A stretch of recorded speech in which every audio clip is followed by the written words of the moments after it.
Good morning. There's a new development here on the farm. I've been struggling to find a good system for feeding everybody. So ducks are eating because everybody wants to eat everybody else's food. So we just built this pen for the pigs just beyond the duck pond. Let's go see. We have these double locking systems on all of the gates because the animals are so smart. They learn how to push the gates open. But if there's a double lock, then they can't. So this area has some shaded forest area. This is a lovely little igloo doghouse that a dear friend gave us yesterday, and the pigs slept in that last night. It was right on time. And I don't know how long they'll be able to fit in here, but it works for now. And it has a little flap on the door, and then they have some bedding in there. It rained a lot last night, so it looks like they slept in there. They're eating breakfast. And down here, this is the most exciting part. We have a triple use watering system. So here we have the duck pond, which has been here for at least about a year. And I made a whole video about how we clean the duck pond, and that was a whole ordeal getting all of the ducks to actually go into the pond once it was done. That was kind of funny because it took them a couple weeks. So the duck pond drains over here beyond the new fence line for the pigs, and it gives them a nice sloppy, muddy pig hole where they can come and cool down. They haven't used it a lot yet because it hasn't been very hot. If they get hot, they just go over in the shade, and they've kind of tiptoed around this area. But in the summertime, this watering hole is going to be very important for them because they don't have sweat glands, and so they need to have a way to stay cool. So instead of trying to give them like a little kiddie pool or anything, we're just giving them this drain hole that drains off of the duck pond. And then after it goes through the pigs, it'll go over here. My 16-year-old my 16-year-old dug a trench yesterday, and this is a little area. It was originally where we kept the buck. When we rented DJ from Farmer Peppy over at Jester King, we kept him in this area so he didn't have access to all of the does. And in the meantime, the hay grazer sorghum that we were feeding him, some of it dropped on the ground, and that's what this is. It just sprouted up from the seeds of the feed we were giving him. So that was a nice surprise.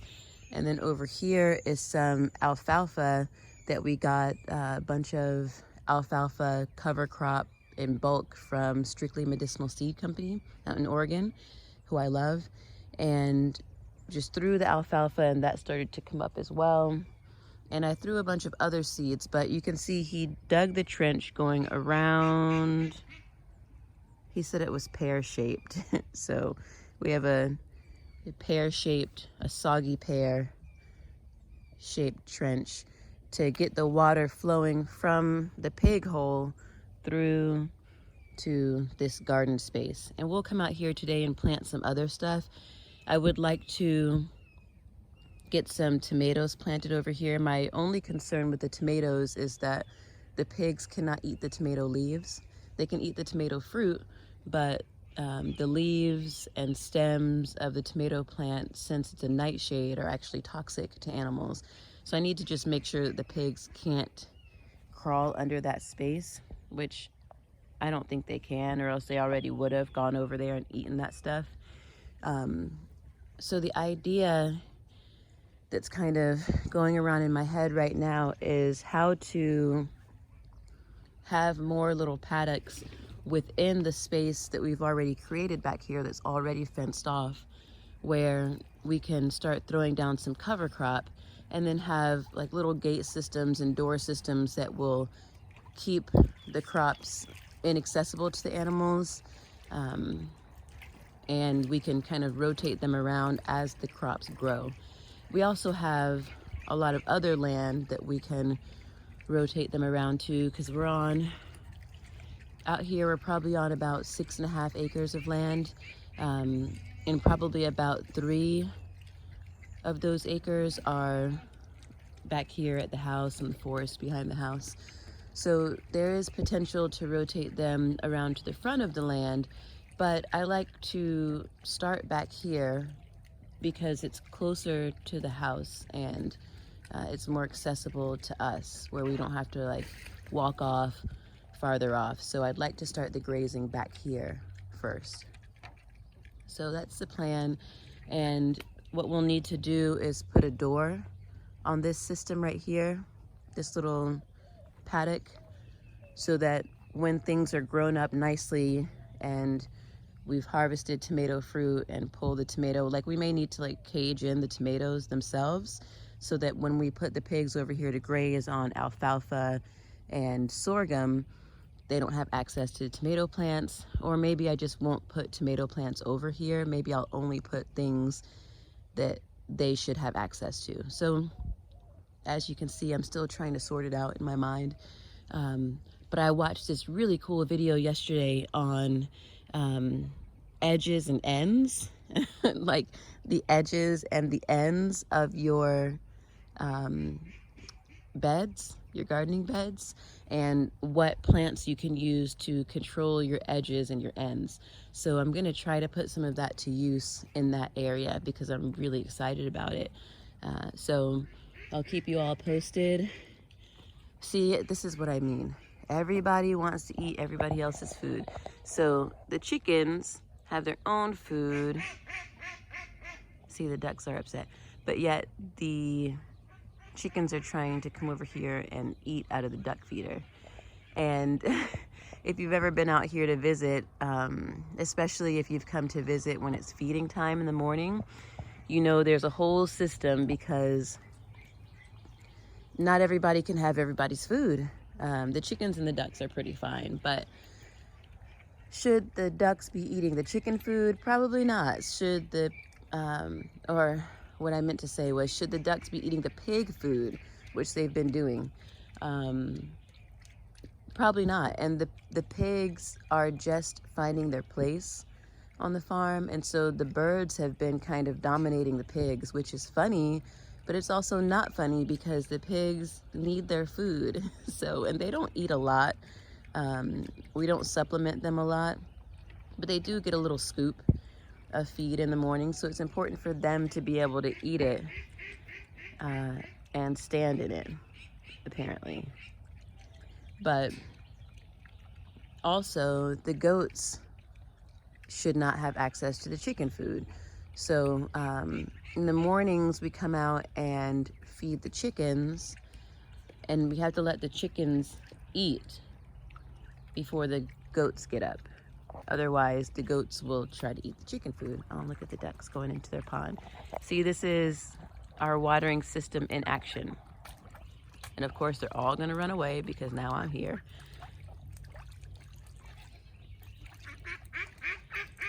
So the ducks will take their baths. They got new fresh water. We got a bunch of rain last night, and so they've got a lot of rainwater in there too. And like I said in one of those last videos, we're looking for ways to use our water better. So I think today we'll be ordering a rainwater tank. And so that system will be up and running probably in the next few weeks, which I'm stoked about because I really want to measure the success rate of rainwater on the garden. And now we have another triple use system, pond to slop, pond to garden. And I feel pretty stoked about that as well. So that's the thing about these improvements and kind of expanding the farm and expanding the animals, is that you just take it one step at a time. You know, we started out with goats and a big goat pen. You can hear the goats. And we've just taken things one at a time. We've learned from the many, many, many mistakes that we've made about how things should run better. And we're still learning because our system is not perfect right now. Like, I would like to have a section for the chickens where we can hang their food and they can go over there and eat freely without having to eat before the goats get woken up. And so we're still trying to figure out that system, and it takes time, it takes money to build fences. I think that's one of the main things is, like, if you're planning on homesteading and you want to have animals, then they need to have some kind of enclosure. Even if it's a wide open enclosure, it still needs, you're going to need some fences. And especially if you live in a place where there's predators, like here in the Texas Hill Country, we have coyotes and foxes and coons. In some areas, there are even like bobcats and mountain lions out here. And then you have neighborhood dogs and cats that could come in and wreak havoc on the farm. So anyway, we are going one step at a time, and this is our newest addition. I feel really great about the pigs having their own space. And we've been working on training, teaching them their names. Oh, Cora is keeping her name, but we changed Keanu's name to Ganon. And if you know anything, if you know my husband, then you know that he really loves the Legend of Zelda. I mean, who doesn't, especially if you're born in the 80s. And so Ganon is the pig from Zelda, and our dog is Link, and Link is also from Zelda. So we relinquished Keanu's name, and now we have Cora, which is here, and Ganon. And I think that name kind of suits him better. And they're so sweet. Ganon really is like, he follows Cora around everywhere she goes. And if they get separated, he squeals until they find each other. And they have a really sweet relationship. I think that he thinks that she's his mama for right now. She's like a surrogate mother, but once they come into maturity, all of that will change. But they're constantly chatting with each other. Like, they have these pig conversations all day long, and it's really just the sweetest thing ever. I can't imagine only having one pig. And honestly, I'm thinking that we need at least a couple more because they're so social with each other. You know, they tolerate the other animals just fine, but with each other, they are very affectionate and very talkative and very social. So you can't tell so much right now because they are grubbing out. But Cora is definitely the alpha. And so I'm interested if we were to get some more Kune Kunes, maybe from another breeder, and introduce them. I'd be really interested to see what their hierarchy is and how they relate to us bringing other pigs in.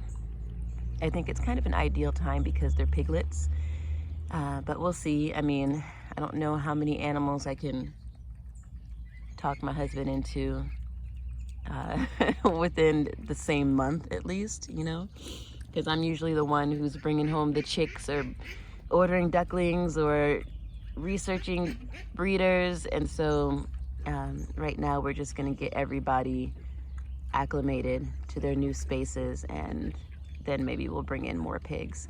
I was also thinking in this area, I want to do some research. If any of you have any suggestions for play for pigs, I want to turn this space into, because it's really quite empty, and I want to give them a little playground. And I was thinking of getting maybe some of those dog toys where you can, they're like the dog puzzle where you have to figure out how to get the treats out. But I don't really want to give them a bunch of treats because overfeeding Kune Kunes is an issue. So I don't want to overfeed them. But maybe if I put like some soccer balls or little things back here they can play with, because pigs are so smart and they learn so quickly, and they're easy to train. So I think that they might like some toys. So if any of you out there have pigs or Kune Kunes in particular, and you have any suggestions for little toys that they might like, please let me know and we'll get them in here. And all the ducks are taking a bath. I love it when they do that.